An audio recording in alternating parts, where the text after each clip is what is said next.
Okay, this is the second podcast on Chapter 16 in the custom book for translation exposure. Okay, so we left off talking about the temporal method.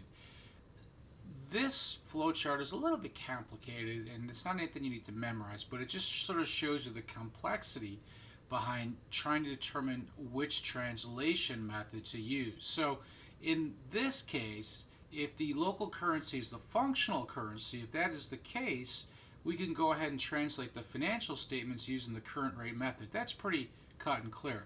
However, if the local currency is not the functional currency, then we come to a decision tree. We have to figure out if the dollar is the functional currency. And if it is, then we can go ahead and remeasure to dollars, this time using the temporal method. However, if the dollar is not the functional currency, we need to remeasure from foreign currency using the temporal method and also translate to dollars using the current rate method. Now, I would never make you memorize this. I'm just trying to show you how it can get pretty complex determining which method to use depending on what's the local currency and which one's the functional currency. Okay, so these rules that we talked about are under GAAP. International Accounting Standards pretty much uses the same basic translation procedure as well. So they're looking at integrated foreign entities and self-sustaining entities, and they're also looking at basically remeasuring integrated foreign entities using the temporal method and self-sustaining foreign entities using the current rate method. We're not going to look at Trident's corporation's translation exposure. And we're going to basically look at their sales and earnings. And we're going to see that their earnings are up in local currency from 2009 to 2010. So earnings are up, but consolidated earnings will be down once we translate them into US dollars because the euro lost value relative to the dollar. So the exchange rate went from $1.40 US for 1 euro to $1.32 US for 1 euro. So when the currency depreciates and it's translated to US dollars, we're going to see a foreign exchange loss. When the foreign currency appreciates and it's translated into US dollars, we're going to see a foreign exchange gain. Why? Because we can convert more foreign currency to US dollars. Why is it a loss? Well, because we're converting less foreign currency to US dollars. Okay, so Trident Corporation then is a multinational corporation. It's got its US dollar division, it's got its Chinese division, and it's got its European division.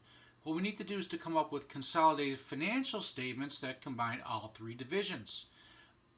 Looking at each one of the divisions, we need to go ahead and look at their income statement, their balance sheet, and their statements of cash flow. We need to then go ahead and convert them into US dollars to come up with the consolidated financial statements.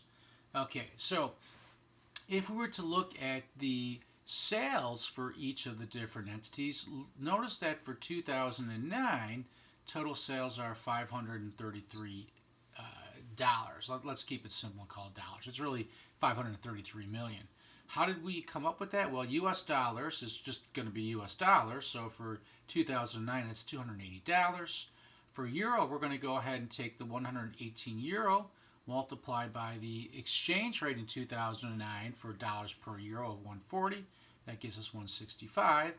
And then for the Chinese yuan, we're going to go ahead and take 600, and we're going to multiply that by the current exchange rate of 6.83, and that will give us 87.8. So we add all those up, we come up with 533. We would do the same thing for 2010, but we would use the exchange rates for 2010. We do the same exact procedure to calculate our earnings. Now, look what happened to sales year over year. From 2009 to 2010, our sales have gone up. Why? Because U.S. sales have gone up by 7.1%. This more than offset the decrease in European sales and Chinese sales when converted to US dollars. However, our earnings, which is going to be our net income, notice it is slightly down from 2009 to 2010. Why? Well, the euro depreciated. It went from $1.40 to $1.32. That would give us a depreciation rate of 5.71% negative. Again, that's just going to be our ending minus beginning divided by beginning. And that would give us our depreciation rate. Notice then that the total depreciation rate more than offset the gain that we had in earnings for the US and for China. So as a result, we were slightly down. So what I'm trying to point out to you is notice the effect that exchange rates will have on sales and earnings. It can be a pretty big swing depending on how much the exchange rates change. All right, so if the functional currency of Trident's European subsidiaries, the euro, and the reporting currency of the parent is the US dollar, then we would have to look at certain exchange rates. So for instance, we'll look at the exchange rate for net property, plant, and equipment, long-term debt, and common stock. And we use an exchange rate of 1.276 US is 1 euro. And then we're going to use for our inventory that was purchased or manufactured, we're going to use an average exchange rate of 1.218 US to 1 euro. I would not make you memorize which exchange rates you need to use under each method. You need to understand, though, that the exchange rates that are used can vary depending on if it's an income statement or a balance sheet account. If you take the CPA exam, you'll need to basically memorize when to use what exchange rates. All right, the translation loss or gain is going to be larger under the current rate method versus the temporal method because inventory and net property, plant, and equipment, as well as all monetary assets, are what we call exposed assets. So exposed assets will decrease with the depreciation of a currency, and they'll increase with the appreciation of a currency. First of all, let's go ahead and take a look at this relationship. I'll come back to this statement here. It is positive if our exposed assets are greater than our exposed liabilities. It's sort of like net working capital. And it is negative if our exposed assets are less than our exposed liabilities. Now, this gap will go ahead and become smaller if our foreign currency decreases or if it depreciates relative to the US dollar.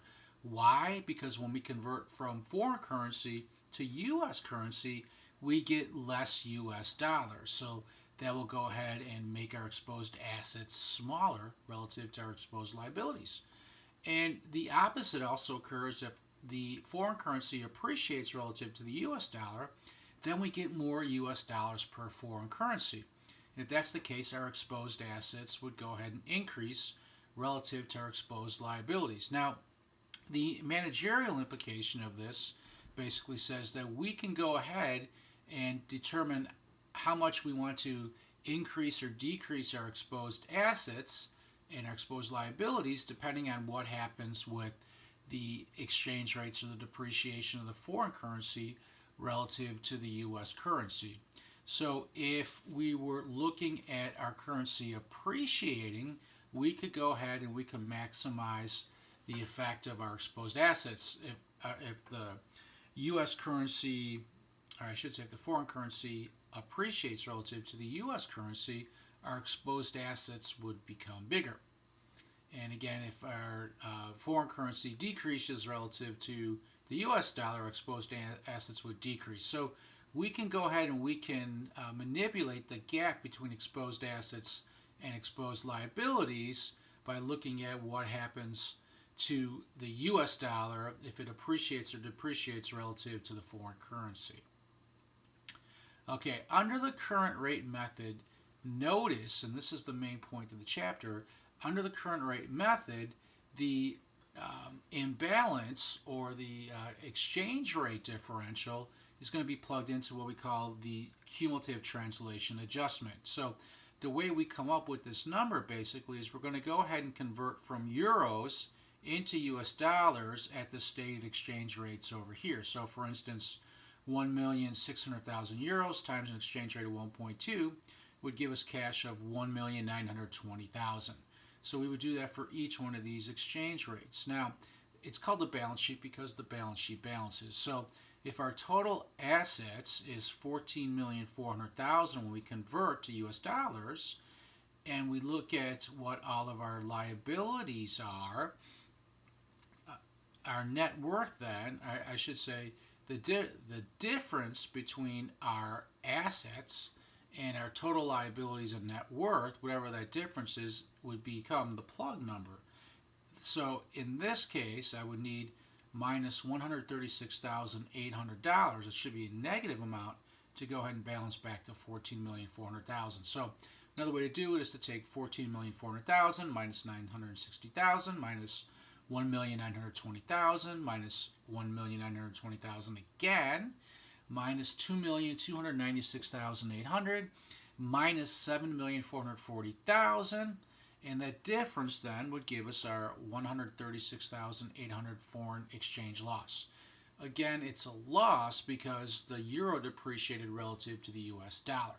So that means we get less US dollars when we convert from euro. And we do the same for 2011 then. Notice though how much bigger the cumulative translation adjustment is in 2011 versus 2010. So we had significant depreciation in the euro year over year. And then it also depends on the exchange rates that are being used as well. Under the temporal method, we solve exactly the same way. The translation gain is going to be a plug number. So again, translation gain or loss flows into the income statement, so any FX imbalances or adjustments under the temporal method will flow into the income statement. So this translation gain or loss is in the income statement, which flows into our stockholders' equity account. And again, you're going to do the same thing. You're going to go ahead and take 13,848,000, and you're going to subtract out each one of the liabilities and net worth accounts, and you'll come up with a plug amount of $160,000 as your foreign exchange loss. Okay, this will end the second podcast for Chapter 16. Again, make sure that you understand the temporal method will affect the income statement, and the current method will affect the balance sheet as a cumulative translation adjustment.